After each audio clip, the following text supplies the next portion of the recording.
Welcome to the treasure trove of folk tales, a magical collection of stories that have inspired generations.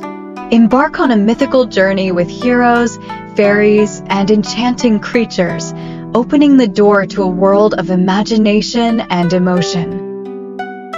Prince Zein Alsamn and the Lord of the Gods.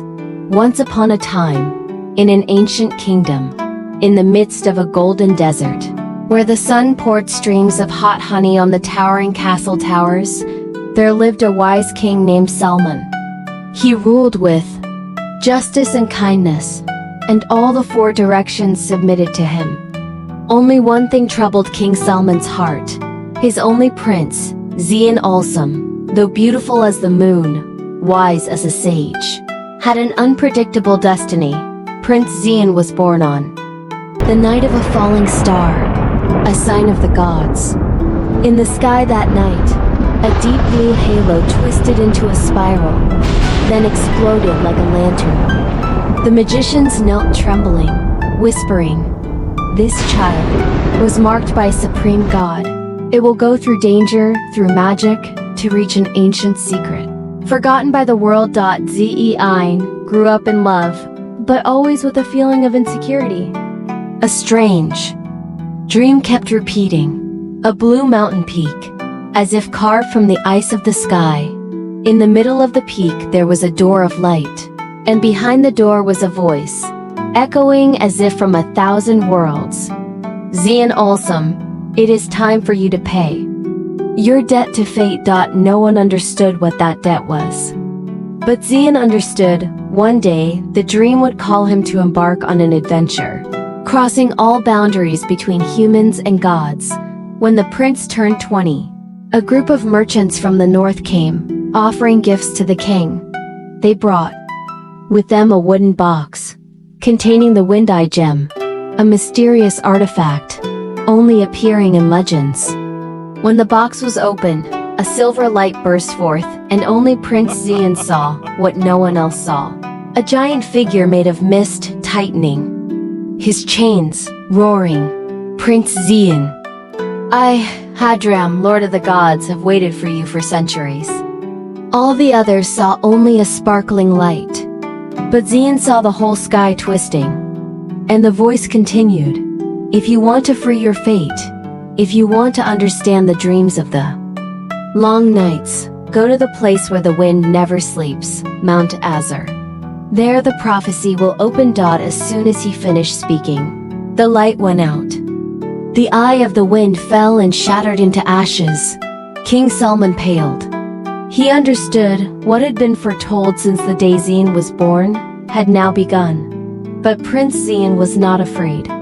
On the contrary, a strange fire rose in his heart, an excitement, a desire to explore, and everything urged him on, unable to be denied. That night, he knelt before his father, bowed his head. "Father, I must go. If I do not step into my destiny, the dream will torment me for the rest of my life. Please allow me to undertake this journey." King Salmon knew he could not keep his son. He sighed, took him in his arms and instructed, "Take with you the sword of the moonlight, forged from Lunja steel, and the light of the full moon. It is a royal treasure. And remember, do not trust anything that comes from the dark." Prince Zein set out, with only a few loyal guards, among them Karid, a tall general, whose strength was renowned throughout the kingdom. The party crossed the burning red desert, where the wind and sand burned the flesh like whip marks. But that was only the beginning. On the 7th night, they encountered the Salaman breath, as the nomads called it, a giant storm, shaped like a serpent of fire, as swift as a storm, with swirling golden eyes.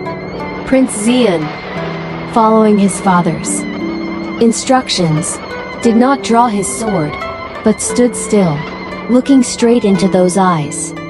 Suddenly, the serpent of fire stopped, curled up into a red spiral, and then exploded, bursting into 1,000 sparks like fireworks. In the glittering light, a spirit stepped out, half man, half wind. "I am Mendozer," The wind god of the sands. Prince Zein, you are the one whom Hadram calls you. Then I will give you the lung of wind, an object that will help you breathe under any abyss or storm.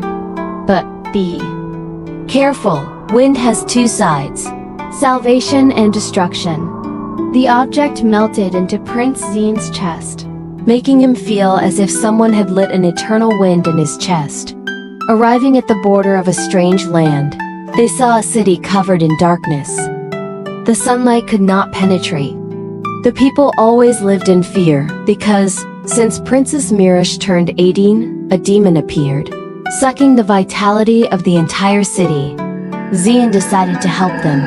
That night, the demon appeared, a human figure, taller than 2 tree shadows, with no face, only 3 red rings of light, like rings suspended in the void. It rushed towards the palace. Zein jumped forward, drawing the moonlight blade. His slash cut the light, not the body, but made the demon fall back, screaming in terror. A whispering voice rang out in his head. Princess Mirish was cursed by Hadram, the lord of the gods, whom you are looking for. To lift the curse, you must touch the heart of darkness in her soul. Mirish lay in the dark ice room, her beauty like the moon behind the clouds.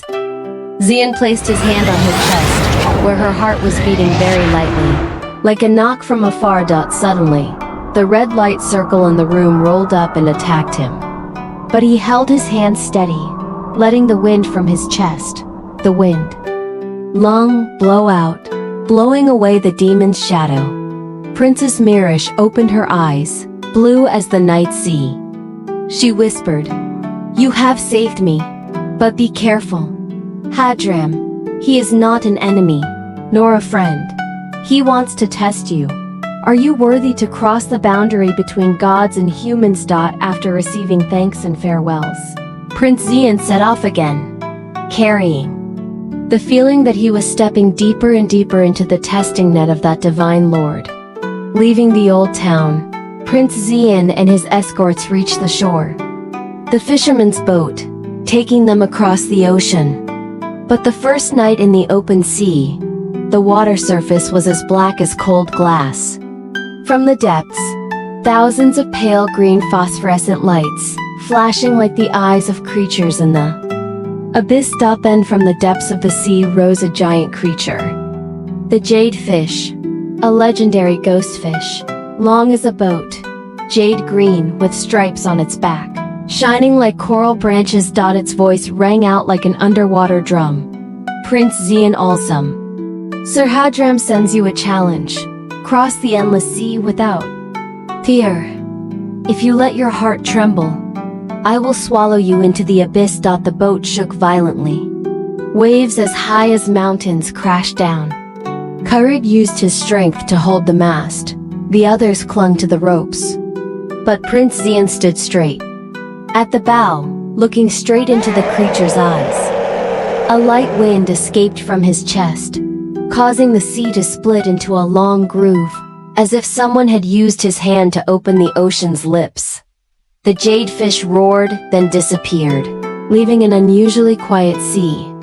The fisherman knelt down. "Sir, you have been accepted by the sea. After many days of misery and danger, before Prince Zein's eyes appeared the tallest mountain in the world.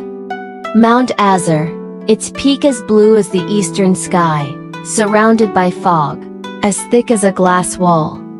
Kharad's voice trembled. I feel like there are countless eyes watching us. Prince Zein stepped into the fog. Immediately the fog transformed into strange images, a burning city, a sea of blood, a faceless ghost, thousands of giant hands, reaching from the bottom of the sky. Those images as if to scare him to turn back. But he still did not falter. Then at the foot of the mountain peak, there was a door of light. Just like in his dream, he had seen it for many years. Prince Zein placed his hand on it. His whole body ached as if thousands of swords had cut into it. But strangely, light radiated, opening the door. Inside was an endless space, like a sanctuary in the void.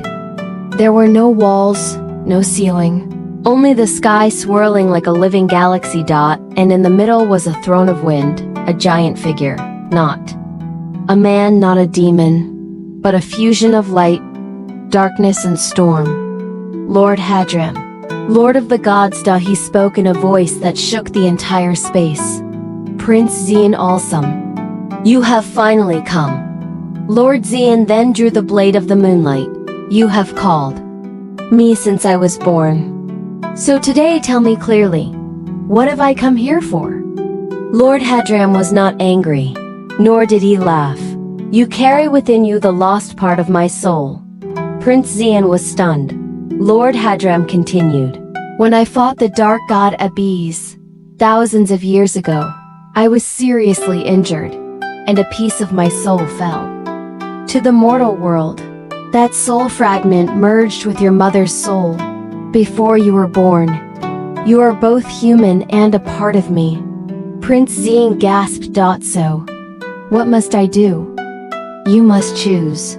Either return that soul fragment to me, so that I can restore my power, or keep it, become a person with divine power.